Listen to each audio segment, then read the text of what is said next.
আমাদের বকুল তলায় বীজ জমেছে, বসেছে মেলা, আমার কাকার তো বোন এসেছে।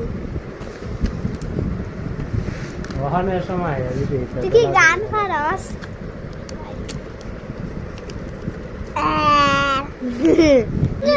ভিডিও সবাই রাখছে, দেখেন বন্ধুরা, দেখেন তাই তাই কানতে ভিডিও সবাই রাখছে।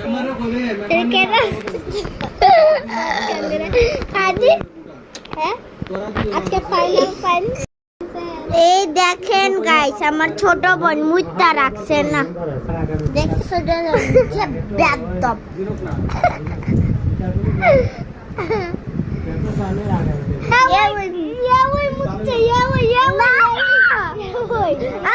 আমি কত গুড গান আপনারা চিনেন না, ওই বুঝছে তুরু যাও, আমরা দুই কেউই বুঝছি না। আসলে আমার একটা ছোট বোন হয়েছে। দেখাই দেখাই, চল চল চল।